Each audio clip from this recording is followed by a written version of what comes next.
Welcome to Monetize Your Passion, the podcast for moms looking to make money from their passions while making a positive impact in the lives of others. I'm Tara Lon, content strategist and certified life coach.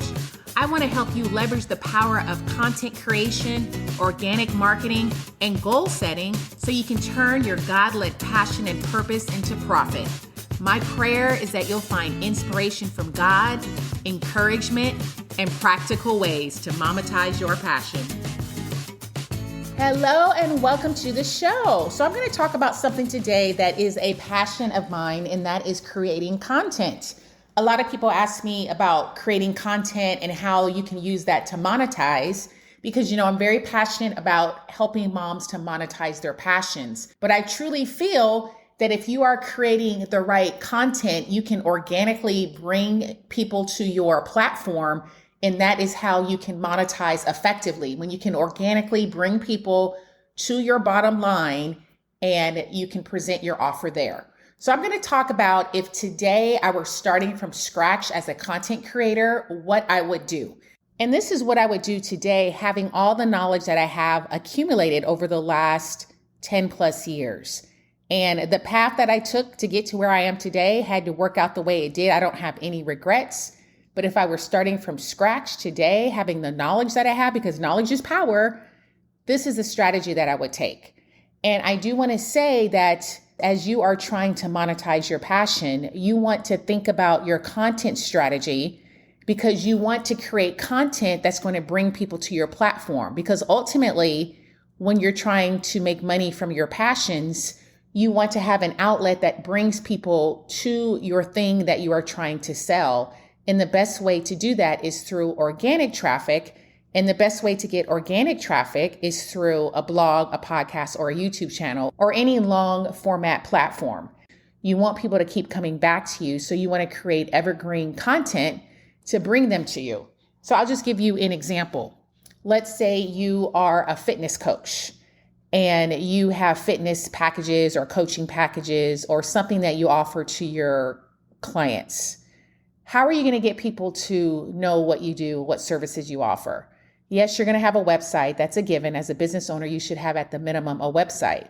But how are you going to bring them to you on a consistent basis so you can sell your services or products to them? I would not recommend you solely doing this on social media because social media does not provide organic traffic that can last for years. So I'll just give you an example. One of my very first brand partnerships was almost 10 years ago with an up and coming brand. They're massive today. They're a huge brand today. So this sponsored post was first published almost 10 years ago. In a few weeks, it'll be 10 years. This blog post that I did for them almost 10 years ago is still ranking on Google in the top 30. It's still getting organic traffic after 10 years. So as a business owner, you want to make sure you are on the right platform to bring people to your business, create content that will bring them to you on a consistent basis. So that is the heart of this conversation. If I were to start today as a content creator, this is the road that I would take. So I'm going to talk about 7 things that I would do differently if I were starting as a content creator today. So the first thing that I would do if I were starting today is to look at content creation like a business and not a hobby. So I started my platform, Tinseltown Mom, first as a blog almost 11 years ago, but I was looking at it as a hobby. I was doing freelance writing on the side. I had a full-time job. I had recently gotten a master's in professional writing. So I needed an outlet and I wanted my own platform to produce writing content. And I was also interviewing celebrity moms at the time. So I wanted to provide this free content to moms to help them along their parenting journey. I wasn't even thinking of monetizing at the time. I was doing some ad monetizing, but I wasn't looking to monetize using services or products. But if I were starting today, because knowledge is power, this is how I would do things. I would look at content creation as a business from the beginning. So what does this look like practically? Well, if I'm monetizing from the beginning and my target is a specific niche, then I would have affiliates on my blog post. So if someone is searching for something specific, I have an affiliate link inside of that blog post, and that can help someone who is in need of a product or a service. I would have an affiliate link inside of that blog post. That's one way. Another way is I would have digital products because someone is searching for something specific and they are organically showing up on my platform. So why not help them even further and offer some sort of digital product? Maybe it's a checklist, maybe it's a spreadsheet. Whatever it is that they're searching for, I could offer that as a way to help them because they're searching for something because they are in need. So there's many ways to monetize your platform from the beginning, even with a small audience. So that is something that I would definitely do if I were starting from scratch. I would look for ways to monetize at the beginning and offer something that is helpful to my ideal customer. The second thing that I would do if I were starting today is to niche down sooner. So my brand has always focused on moms, but if I were starting today, I would get more clear on which moms I was targeting. Is it newer moms? Is it moms who had a specific need? Is it moms with teenagers? So I would get super clear on my niche, which is a smaller segment of a larger audience. And I would get super clear on who my ideal customer was. Because when you get super clear on your niche, you build a stronger brand because when you specialize in an area, people start to see you as the go-to expert, leading them to trust you more, and you build credibility. There's also less competition because instead of competing with everyone in a broad industry, you target a specific segment of the market, and it makes it easier to be recognized. And it's also easier for your marketing and your messaging when you are clear on who you are targeting. And also when you're very niche, it leads to higher engagement because you build a loyal audience. People come back because they know that you are very specific to the things that they need instead of trying to cater to so many different people. The third thing that I would do is to prioritize my email list. I did not realize how important building an email list was at first. It was kind of like an afterthought. So I had my blog, I had a place where people could subscribe. People subscribe, but I didn't proactively look for email subscribers. And if I were starting today, I would proactively look for email subscribers. I would have a lead magnet where I was drawing people to my email list. I would create some sort of content which drew people to an email list. I would make that a high priority. So if you're creating content on social media, for example, you're regulated by an algorithm.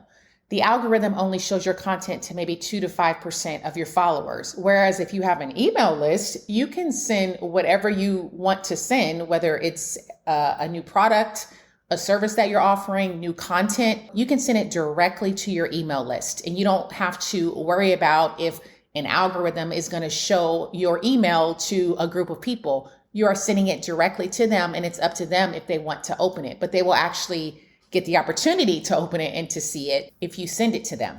And speaking of email lists, if you're not on mine, what are you waiting for? I send an email newsletter only once a week. I keep you updated on new interviews, podcast episodes, giveaways, plus more. So if you're not on my email newsletter list, sign up. I will give you a free downloadable planner if you do sign up.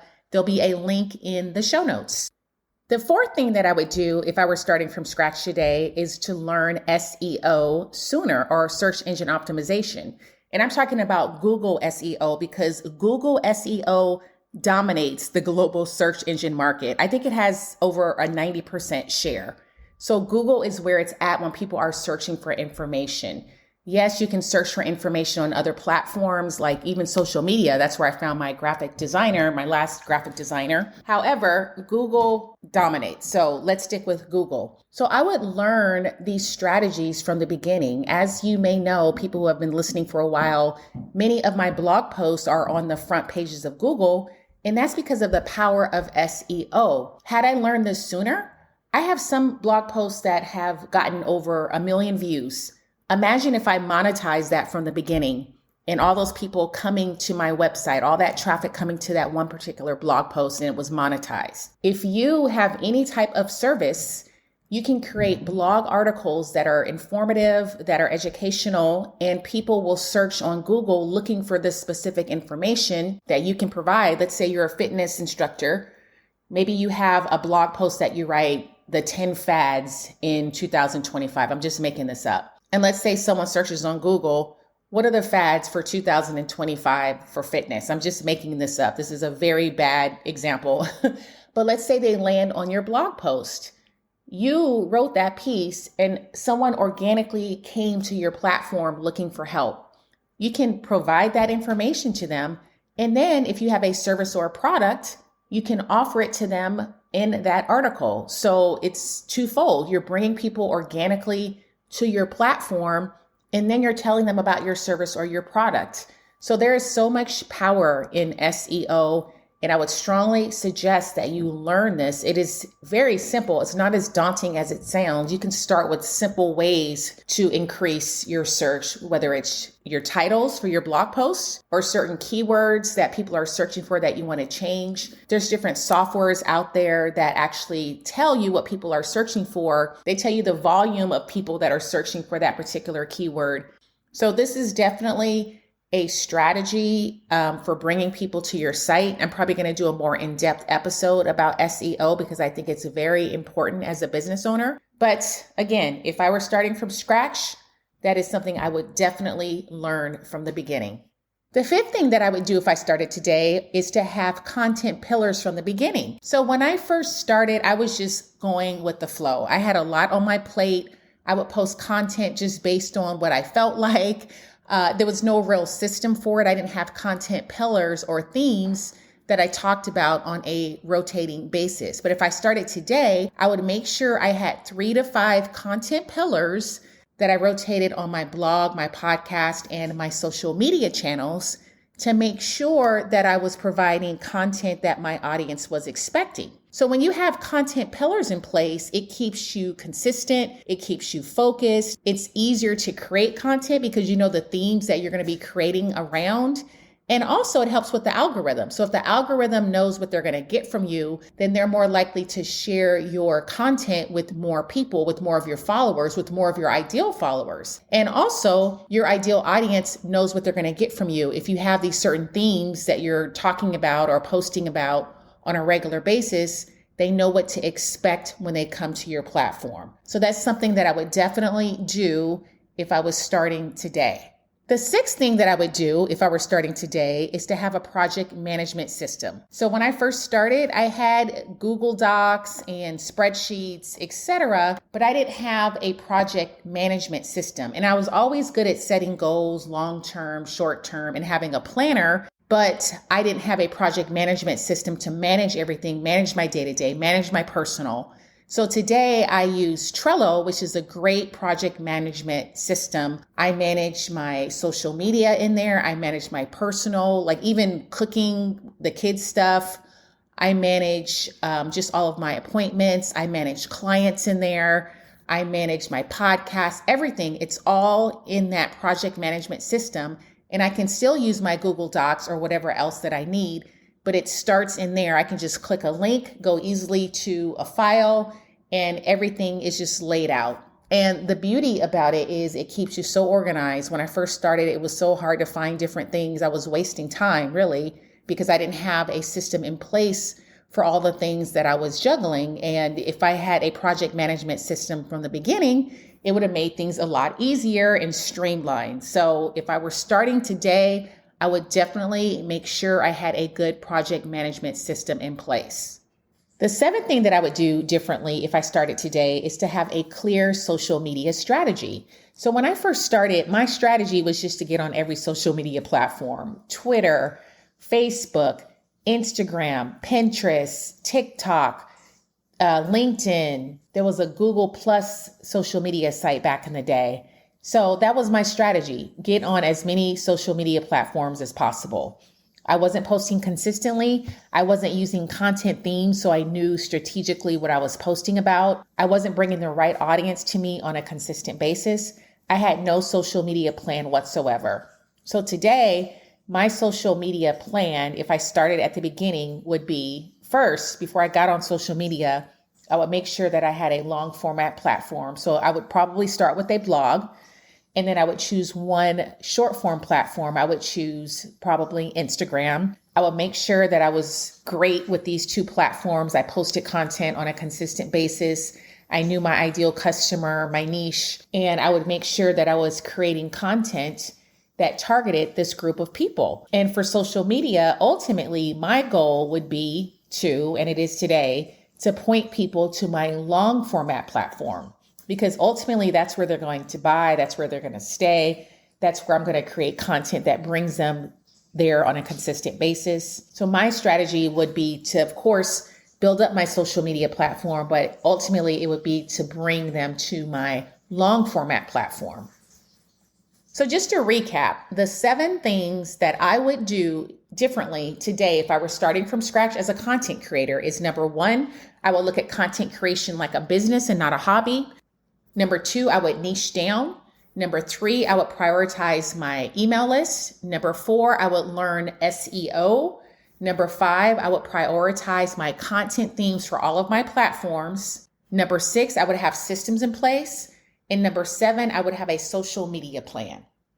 So if you're listening and you're a content creator and you're just trying to figure it out, or maybe you want to be a content creator, but you don't know where to start, then consider booking a one-on-one coaching call with me. I can help you with a content creation strategy plan. I can help you niche down, prioritize the things that matter in your business. I could even help you with SEO strategies. So if that sounds like something that would be helpful for you, I will have an application in the show notes. Let's see if we're a good fit for working together. So I hope this episode was helpful for you. I hope you got something of value from it. If you did, would you do me a favor and share this with another mom who could also use this? As you know, my platform is meant to be a blessing to mothers. So any support from you would be so appreciated. Until next time.